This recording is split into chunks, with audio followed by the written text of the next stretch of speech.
Some may look at Mike Tyson's story as a cautionary tale, a young talent born into an impoverished upbringing, nearly lost and tragically undiscovered. But thankfully, like an American dream, Tyson was molded and shaped from the cracks of society into the undisputed heavyweight boxing champion of the world. Only he nearly lost it all and watched it evaporate into a nightmarish puff of smoke. But when the smoke clears, we inevitably discover a relatable backdrop to the landscape of life, one that connects Tyson to our very own Carmelo Anthony.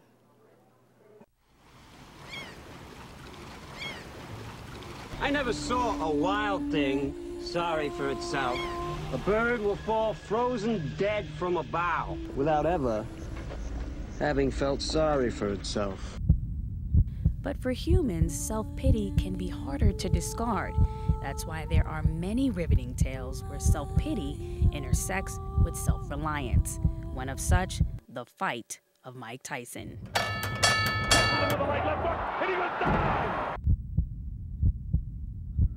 When I was heavyweight champion of the world, I believed I ruled the world. I had homes all over the country, but I loved leeches. I wanted them to suck my blood, and that was my downfall. If I have any anger, if it's directed at anyone, it's directed at myself. My mission is to go and destroy. I refuse to be hurt, knocked down, and knocked out.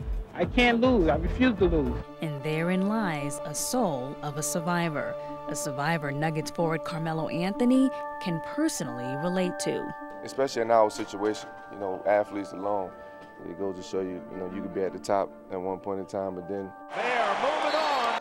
You know, and it's not with fame you could be at the lowest of the low. You can have everything in the world and then you can have nothing. So it's a strong message in that story. That's why when the new Tyson movie was in danger of not being told 3/4 way into completion, Melo saved it financially and signed on as executive producer. He made Tyson the launch project of the company he started 3 months ago, Crossover Productions. Why did you decide to make Tyson the launch project? I had a lot of projects, that was on the table for me. A lot of my friends, a lot of people that's around me always ask me, what I know about these movies. I think the Tyson one was, the most intriguing to me.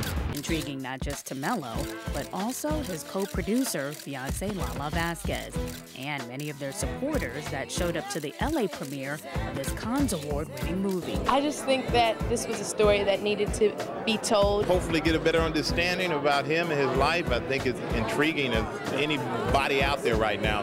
Yep, they did tremendous job for the sport of boxing. When I saw it, it was a lot. It was a lot of messages in there. From a little kid, from his childhood growing up to now, to supposedly him, blowing $300 million, to the rape case, to the him beating up his supposedly beating up his wife, Robin Given.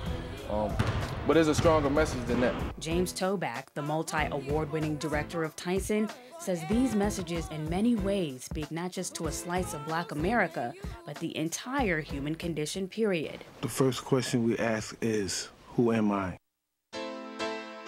There's almost a parallel reality to the case of Mike Tyson, is the background, which I think resembles Carmelo's own. I know Carmelo's father died at an early age, and Mike isn't even sure who his father was. But coming from a fatherless background and an absolutely poverty-stricken background, to step way, way beyond their wildest imagination and become iconographic figures and successful figures against all odds. In this clip, Tyson reflects back to his adolescence when he was adjusting to life with his new guardian, Cus D'Amato, the man who introduced him to the sport of boxing and thus a whole new life. When I came to live with Cus, they live in a 14-room Victorian mansion, and I first come here, I said, wow, I could rob these white guys. And then one day he used to say, listen, you could be champion of the world. You could devastate the world. Yeah, I'm gonna cry. So I won every championship that he told me, because he told me what to do. I know a lot of women in particular who don't like boxing, didn't like Mike Tyson, changed 180 degrees by seeing the movie.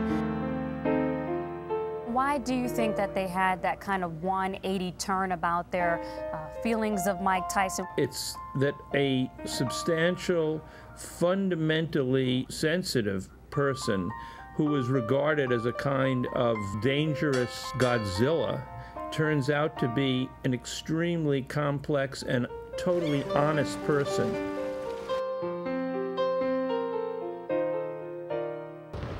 It's hard touching, man.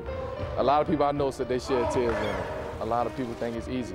You know, and it's not easy. And then this documentary, it shows that. Mike, first let's start with you. Did you want to continue? No, I'm just fighting to take care of my bills, basically. I don't have that ferocity. I'm not an animal anymore. Does that mean we won't see you fight again? Yeah, most likely I'm not going to fight again. Now, some people may view Tyson's dramatic struggle between self-pity and self-reliance as a cautionary tale. But for Carmelo Anthony, Tyson's life is nothing short of an inspirational tale. A tale he uses and is promoting en route to his own championship bout. It's good, you know, that the movie is coming out around this time, around playoff time. Everything just happening, you know, good for me. So.